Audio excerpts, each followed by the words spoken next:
Muy bien. La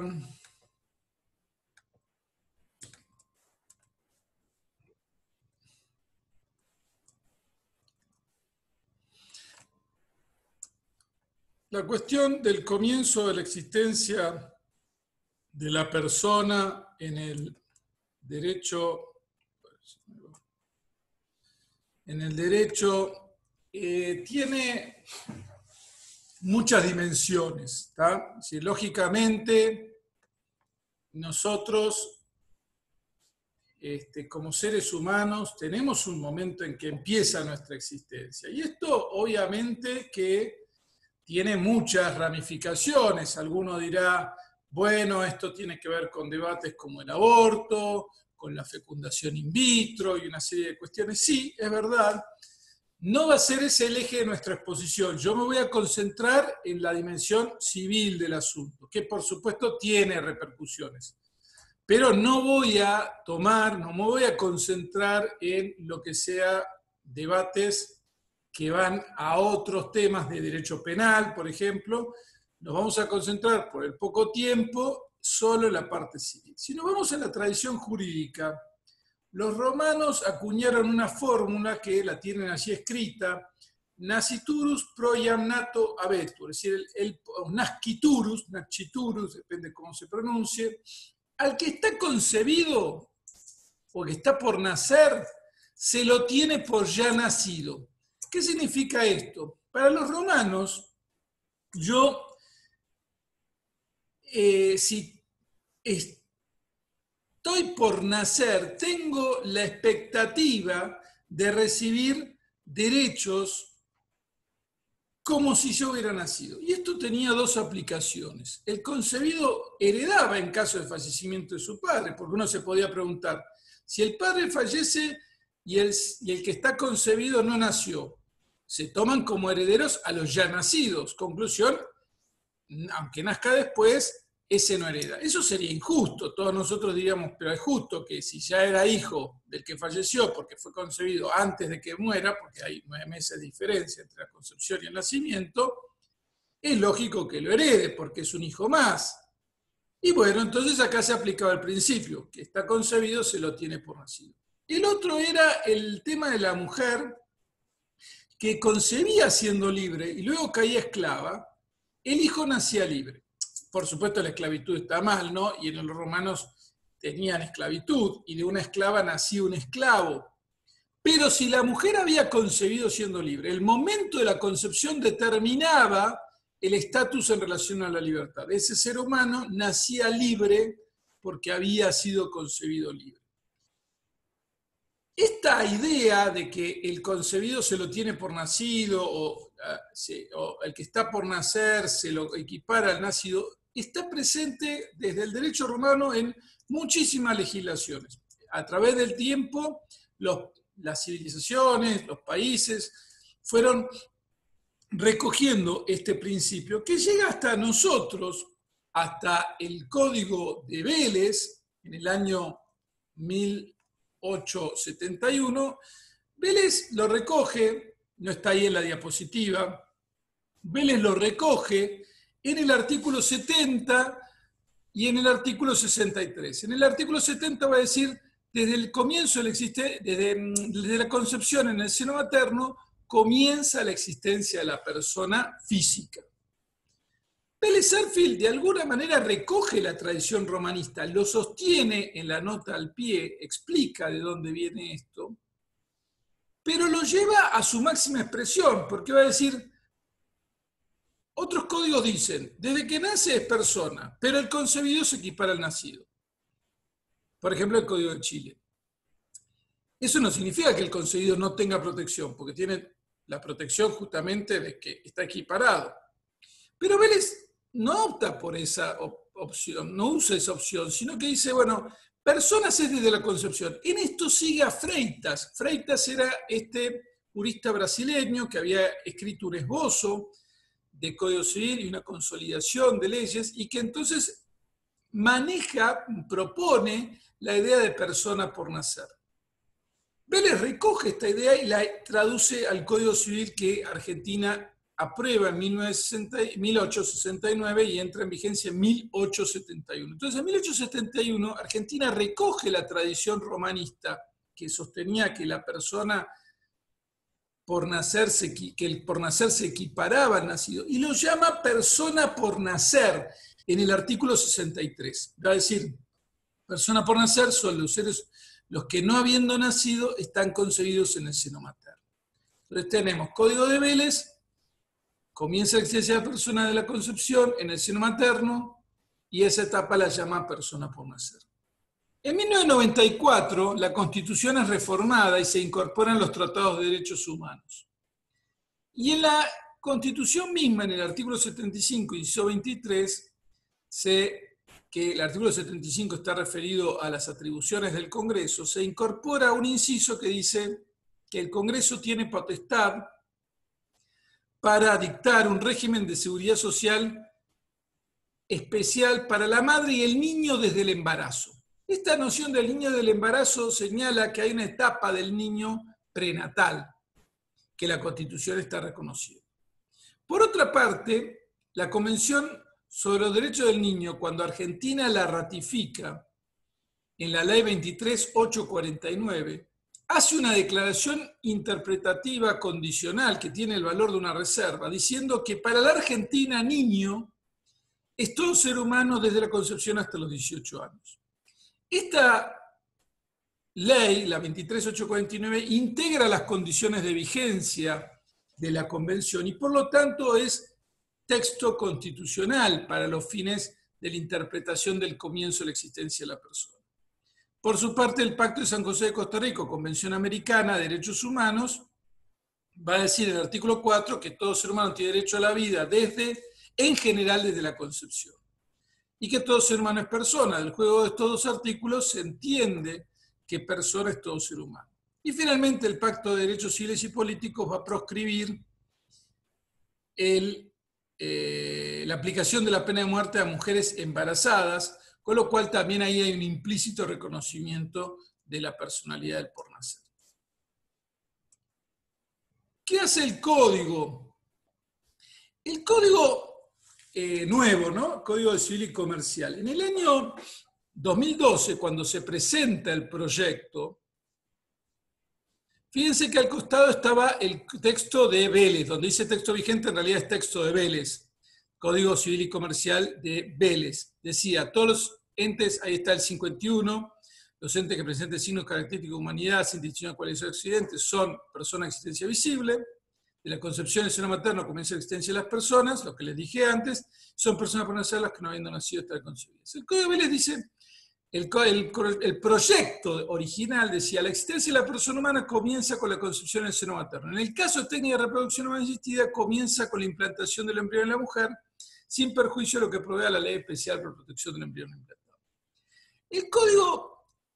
El proyecto que eleva el Ejecutivo al Congreso va a decir que hay dos momentos de inicio de la vida. El momento de la concepción en el seno materno, y si hubo técnicas de reproducción asistida, con la implantación. Entonces, el mismo embrión adentro del seno materno sería persona, pero afuera no, sino hasta que esté inserto en el seno materno. Esto dio lugar a muchísimas discusiones, fue uno de los temas más debatidos en el marco de la comisión bicameral que trató el proyecto del Código Civil y finalmente llegó a un texto sancionado.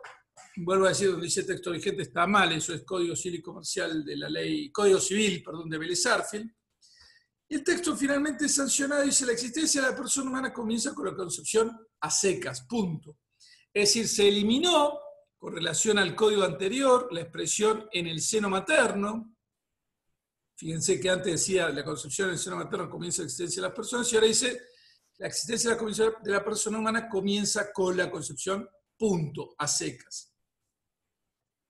No tuvieron mayor relevancia en el debate las posturas que sostienen que la persona humana debería existir desde el nacimiento. Esto hay una posición bastante minoritaria en la doctrina argentina que lo sostiene. En el Congreso no estuvieron mayor presentes, de hecho no había ningún proyecto de ley que lo sostuviera. El eje estuvo en el problema de los embriones no implantados, es decir, esos embriones que se generan in vitro, o sea, fuera del seno materno, y cuándo son o no transferidos. Pero acá, este sí que es un problema que ha quedado abierto y que es el principal problema del 19. Pero quiero aclarar esto, ¿por qué? Porque entonces no estuvo en juego una cuestión de si era o no persona por nacer. Se mantuvo la tradición de sostener la persona por nacer. Lo que se discutió fue qué se entiende, qué pasa con el embrión. ¿Lo llamamos persona desde que está fuera del seno materno o solo cuando es ingresado al seno materno? Como ya les expliqué, había dos momentos para el comienzo de la existencia de la persona: la reacción originaria, y en la reacción final se unificó y quedó un único momento, la concepción.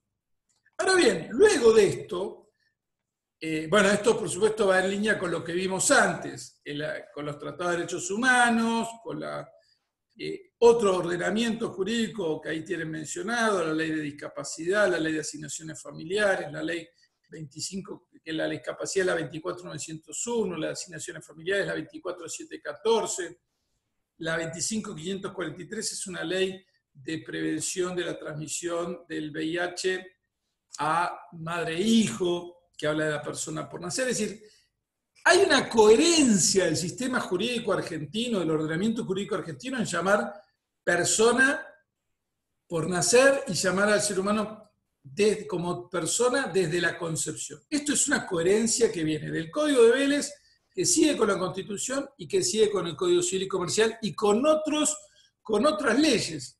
Por ejemplo, en la ley de discapacidad se considera que hay derecho a las prestaciones de discapacidad desde la concepción, en el artículo 14.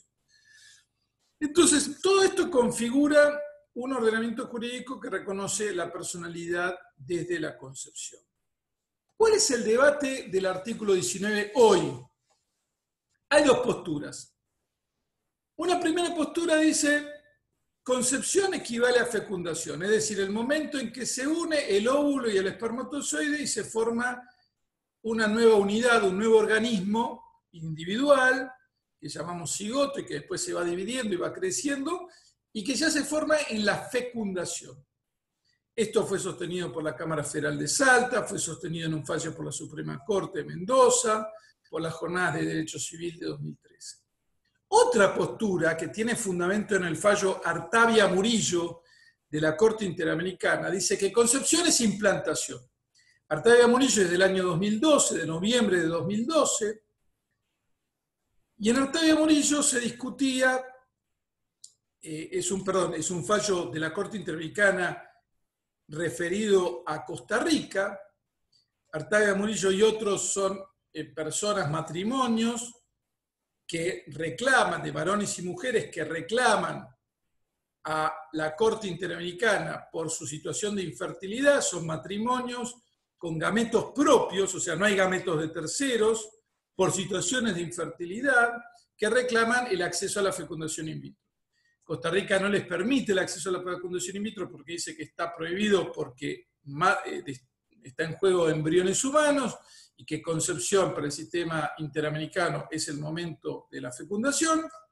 Se consideran agraviados, van al sistema interamericano y la Corte Interamericana dice: usted, Costa Rica, se extralimitó, interpretó mal el concepto concepción para estas circunstancias tiene que ser equivalente a implantación y usted no puede prohibir el acceso a la fecundación in vitro. Condena a Costa Rica y dice: concepción debe ser interpretado como implantación. Hoy esta postura está en debate.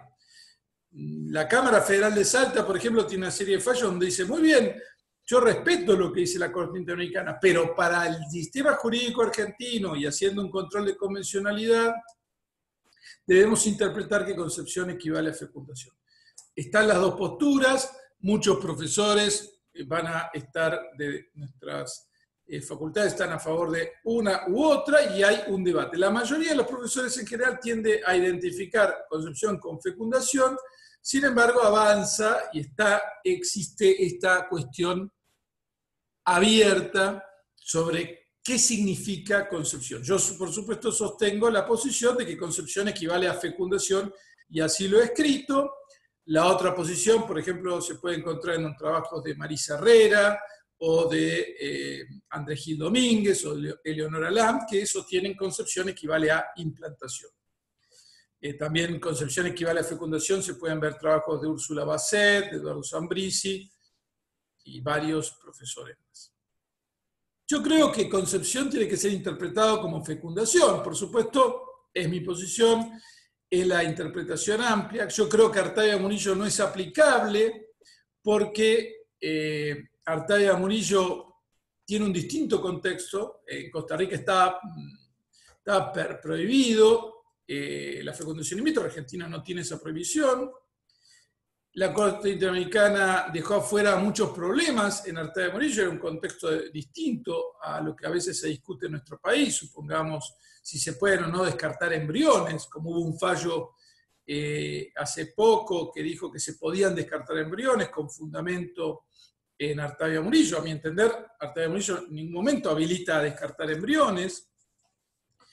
Por otra parte, las sentencias de la Corte son solo obligatorias para las partes que formaron parte del litigio, porque cada país es distinto. Por supuesto, la Corte Suprema Argentina tiene dicho que lo que la Corte Interamericana ha dicho constituye una pauta de interpretación, una insoslayable pauta de interpretación, pero justamente es una pauta de interpretación. No es un texto vinculante, porque Argentina no participó de ese litigio. Bueno, yo creo que Artavia Murillo contradice en su interpretación el principio prómine. La palabra concepción cabe ser interpretada como el inicio de algo, cuando yo digo, ¿cuándo concebiste este proyecto? O sea, ¿cuándo surgió? Entonces tiene que ver con el inicio de la vida, la Corte Interamericana entiende distinto. Y bueno, y que también hay que tener en cuenta que el nuevo Código Civil y Comercial en el artículo 1 excluyó deliberadamente la jurisprudencia como fuente, y esto también hay que tomarlo para cómo se interpreta el artículo 19. Otra norma importante en esto es el 17, que habla de los derechos sobre el cuerpo. Si hay una protección del cuerpo humano, el momento en que se inicia el cuerpo es la fecundación, y por eso decimos que en la fecundación comienza el cuerpo. En el fundamento dice que tradicionalmente se ha considerado que el cuerpo es soporte de la persona. Entonces, si el cuerpo es soporte de la persona, ¿cuándo empieza un cuerpo distinto al del padre, al de los gametos masculinos y los gametos femeninos, que son los que forman el embrión? Bueno, el cuerpo se forma cuando se fusionan óvulo y espermatozoides, surge un nuevo cuerpo. Aunque eso se haga in vitro, ahí aparece una nueva unidad que solo necesita desarrollo y tiempo. Bien, hasta ahí la cuestión con la discusión sobre el 19. Vamos ahora a otros artículos sobre la persona por nacer. El artículo 20. El artículo 20 retoma textos del 76 y 77 del código anterior. El artículo 20 lo que va a decir es que se presume que la concepción ocurrió entre un máximo y un mínimo de tiempo, que el máximo son 300 días y el mínimo 180, excluyendo el día del nacimiento. ¿Qué significa esto? Bueno, si yo les pregunto a alguno de ustedes cuándo fue concebido, ustedes harían naturalmente la cuenta. A ver, nací tal día, 9 meses antes, más o menos. Bien. ¿Por qué al derecho le va a preocupar esto?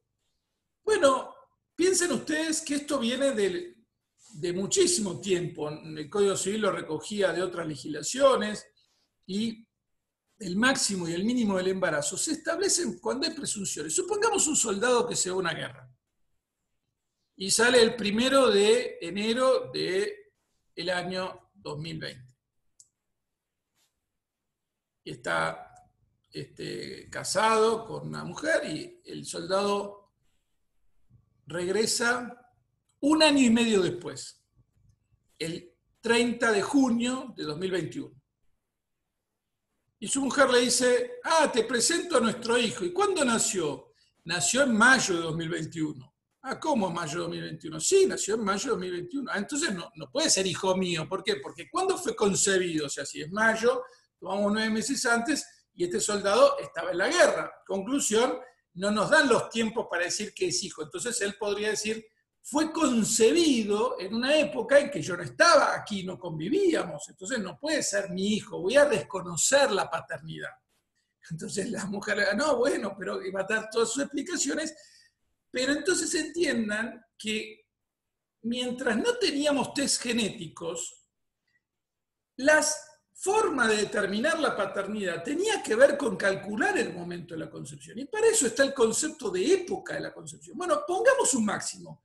Estos tiempos se cuentan retroactivamente desde el nacimiento. Entonces, tomamos el día de nacimiento y nos vamos 300 días hacia atrás y 180 días como mínimo. Entonces, 6 meses, 180 días, 310 meses. El embarazo se calcula en esa época. 300 menos 180 da 120. En esos 120 días, eso es la época de la concepción. Es el lapso entre el máximo y el mínimo fijados para la duración del embarazo en que se presume que ocurrió la concepción. Es un plazo que se cuenta retroactivamente desde el día del nacimiento y que admite prueba en contrario. ¿Qué quiere decir esto de que admite prueba en contrario? En que si yo tengo una prueba biológica, supongamos que ese soldado en realidad había vuelto y tiene una prueba biológica que es su hija o su hija, y entonces, aunque la época de la concepción él pueda probar que no estaba, pero si hay una prueba biológica, la prueba biológica vence a esta presunción de la época de la concepción. Esa es la finalidad del artículo 20. Es una presunción que tiende a establecer criterios para determinar cuándo ocurrió la concepción, porque puede ser jurídicamente relevante. Lo mismo si fallece. Supongamos que fallece una persona el 1 de enero de 2020. Los padres inician la sucesión, no tenía hijos, los padres inician la sucesión y de pronto se presenta una mujer y dice, yo tengo un hijo concebido por el fallecido. ¿Y cuándo nació el hijo? No, nació el 31 de diciembre de 2020, es decir, un año después. No, mire, eso no se puede presumir porque este hombre ya estaba fallecido al momento de la concepción. La concepción se presume que ocurrió 300 días antes del 31 de diciembre de 2020. Entonces no me venga a querer inventar un heredero porque no podía ser posible que la persona fallecida haya sido el padre porque al momento de la concepción estaba muerto. Ustedes piensen que esto soluciona problemas porque no siempre está disponible la prueba genética o porque viene de la historia y antes no existía prueba genética. Por supuesto, admite prueba en contrario. El nuevo código elimina artículos que eran 65, 66, 67, 68 y 78 que eran sobre postergación de controversias. No permitían que haya controversias durante el embarazo y entonces esto es eliminado en el nuevo código. Después el artículo 21. Este artículo subsume artículos anteriores que eran el 71, 72, 73, 74 y 75, que ahora se unifican en un único artículo. Este viene de la idea de que tiene que nacer con vida. La condición de nacimiento con vida ya estaba en el código anterior. Esto no significa que sea menos persona. El hecho de nacimiento con vida tenía como finalidad evitar posibles fraudes. Supongamos en el mismo caso que yo les decía, de que una persona que fallece, un señor que fallece sin dejar descendencia, y aparece una mujer que dice, estoy embarazada. Entonces, claro, no se pueden tomar medidas sobre la embarazada, no se le puede hacer estudios genéticos, ya es una persona. Hereda. Y después dice, lo perdí. Entonces, ella, como madre del hijo por nacer, el hijo por nacer heredaría, pero como falleció el hijo por nacer durante el embarazo, ella heredaría a su hijo y excluiría a los padres del fallecido. Esto daría lugar a un montón de discusiones y como el Código de Vélez no quería adoptar medidas restrictivas de la mujer, porque durante el embarazo hay que respetar su intimidad, bueno, me parece que en todo momento, pero digamos, no se podía tomar medidas restrictivas, y entonces el embarazo se prueba por la simple declaración de la mujer, decía el Código de Vélez. Esta disposición continúa vigente, es para evitar conflictos sucesorios, tiene que ver con los derechos sucesorios, los derechos patrimoniales. Es decir, que si nace sin vida, no se produce sucesión. Si no nace con vida, se considera que la persona nunca existió. Entonces, los derechos que se transmiten al concebido, a la persona por nacer, quedan adquiridos si ésta nace con vida. Acá hay un presupuesto, que la persona por nacer puede adquirir derechos. Esto es importante que lo comprendamos. Es una persona, puede heredar un departamento, puede heredar un campo, puede heredar un auto. Pero claro, no se anota a su nombre, sino hasta que nace con vida, porque para evitar conflictos sucesorios. Y si no nace con vida, es como si no hubiera existido. Es una ficción, porque la persona existió. Hubo ecografías, hubo cosas, pero para los fines jurídicos sucesorios de derecho patrimonial es como si no hubiera nacido. Y esto, ante la duda de si nació con vida o no, el Código de Vélez traía una serie de normas muy complejas de cuándo nació con vida y cuándo no, dice que se presume que nació con vida.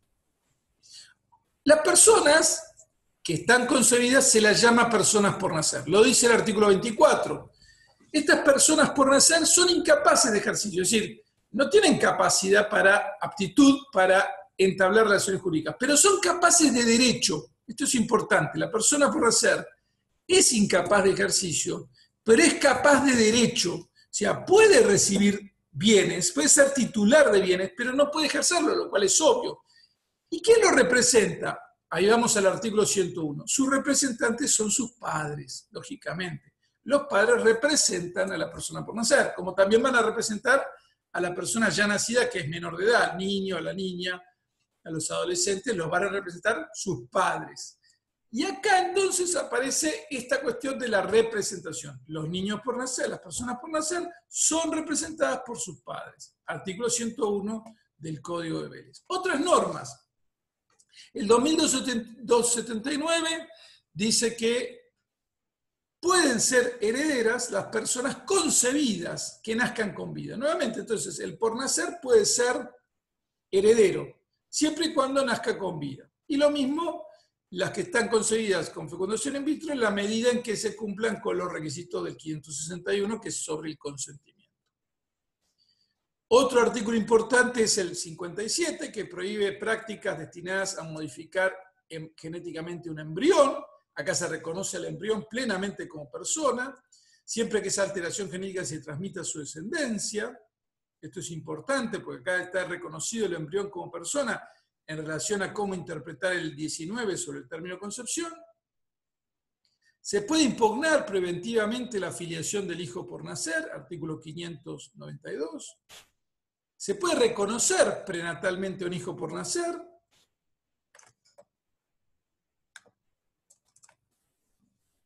El hijo por nacer tiene derecho a alimentos. La mujer embarazada tiene derecho a reclamar alimentos al progenitor. Alimentos, ustedes saben que es una suma de dinero que se abona por el mantenimiento y la crianza de los hijos. El derecho a alimentos empieza con la concepción, lo cual es muy importante. Es decir, que tenemos un conjunto de disposiciones que, esta es la última, que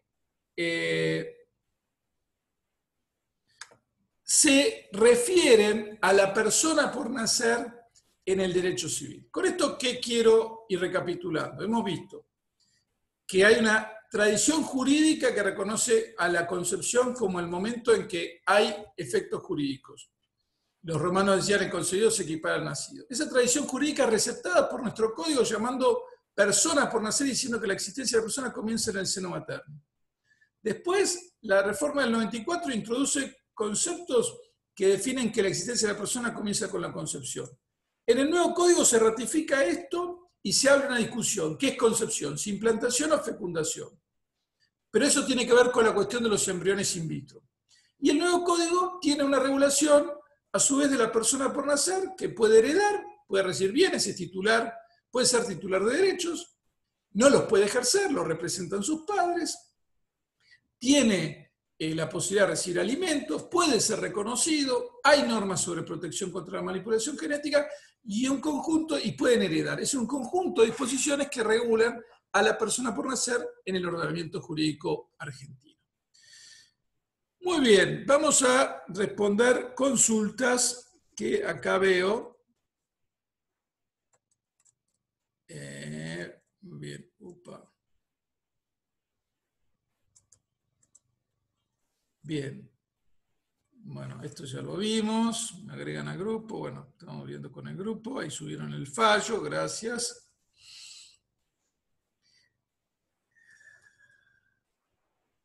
Al haber un fallo de la Corte Americana, ¿no debería la Corte de Salta reconocerlo? No, muy bien, gracias por tu pregunta, Daniel. La Corte Interamericana condenó a Costa Rica porque Costa Rica prohibía la fecundación in vitro. Si Argentina hubiese prohibido la fecundación in vitro, el caso hubiese sido más parecido al de Costa Rica.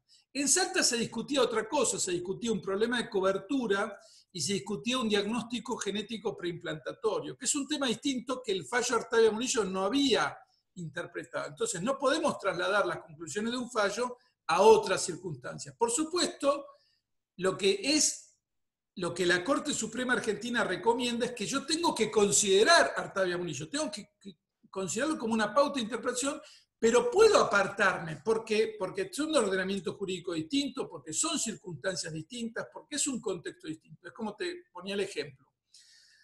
Artavia Murillo autoriza destruir embriones, y para los que dicen concepción equivale a implantación, no es persona, puede destruirlo. Pero Artavia Murillo no trataba de destruir embriones, trataba de crear embriones, lo cual también tiene todos los problemas de la fecundación in vitro, pero esa es otra cuestión de la cual no voy a profundizar, sobre la cual he escrito bastante.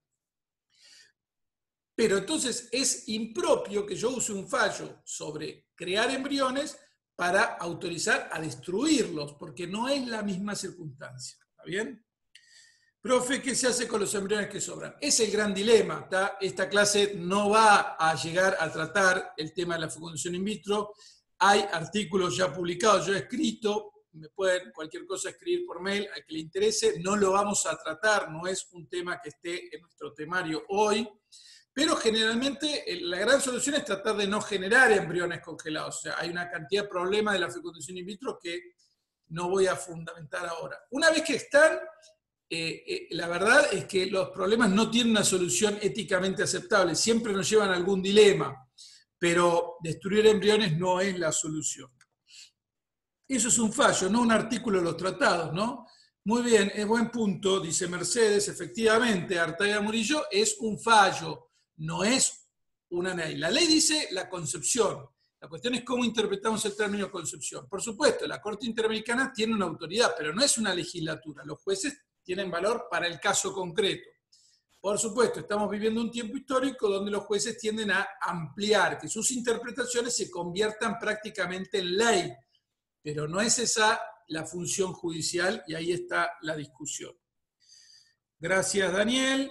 He contestado en el transcurso de clase. Estoy alumna. ¿Existen casos de inseminación artificial fallecidos? Sí, por supuesto. Hay discusiones. El proyecto de Código Civil y Comercial lo incluía inicialmente, finalmente lo eliminó. No quedó incluido. La verdad es que tiene una serie de problemas éticos, la inseminación post-mortem. Distinto es que el embrión ya exista, porque si el embrión ya existe una persona, por lo menos para mi visión, y entonces solo se le estaría tratando de que nazca, de garantizar su derecho a la vida. Bueno, ¿qué decía el artículo 574? Bueno, el 574 es sobre el reconocimiento prenatal. Después les voy a facilitar el PowerPoint. ¿En qué momento se considera que nace con vida? ¿Qué sé yo? Muy bien. Nacer con vida es quedar completamente separado de la madre. El código anterior decía se puede probar por amplitud de medios. El nuevo código lo simplifica y dice se presume que nace con vida. Entonces, si yo discutiera y dijera, nació muerto, yo tendría que aportar pruebas. Por ejemplo, una prueba decisiva es qué pasó con los pulmones, si llegaron a respirar o no, si alguien escuchó llorar al bebé, si se cortó el cordón, una serie de cosas que que son decisivas al momento de considerar si nació vivo o muerto. Como esto da lugar a muchas discusiones, estamos en el campo civil. Esto también tiene repercusiones penales, porque en el punto penal la discusión a veces con partos mal hechos, donde la mala praxis produce la muerte del niño. Si el niño muere adentro del seno materno es aborto, si muere fuera es homicidio y hay unos problemas penales que no es nuestra materia, lo dejo afuera. para los fines civiles es a los fines sucesorios, centralmente la discusión. Y entonces, en principio, nació con vida. El que dice que nació muerto, lo tiene que probar. Bien, me preguntan, ¿los PowerPoint quedan guardados? Sí, el caso Píparo fue discutido el artículo 21. Exactamente, el caso Píparo es eso que les decía, de que se consideró que también había sido víctima la persona por nacer, porque el acto criminal, recuerden, es una salidera bancaria donde se le dispara a una mujer embarazada, el disparo hiere al por nacer, nace y muere luego de nacer. Entonces se considera que nace vivo y muere después de nacer y se lo considera un homicidio. Pero eso es penal, no es civil.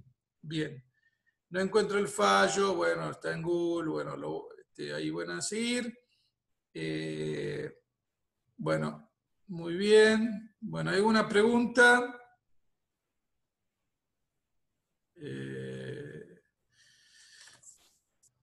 Bueno. Muy bien, ahí me preguntan si los Power van a quedar guardados. Sí, los voy a subir al campus virtual. El parcial, ¿cómo va a ser? Todavía estamos esperando. En principio el parcial es presencial en la fecha fijada. Veremos qué pasa con la facultad en términos de estrategia pedagógica y suspensión o no de clases. Por favor, todos los trabajos envíelos a través del campus virtual. Les voy a agradecer que todo sea a través del campus virtual, para que sea esa la vía de conexión. Muy bien. Bueno, nos queda un minuto. Bueno, lo acabo de decir, el tema de los parciales, por ahora se mantiene la fecha. Si llega a haber algún cambio, será avisado por los caminos correspondientes. Bueno, espero que les haya servido. Gracias por participar.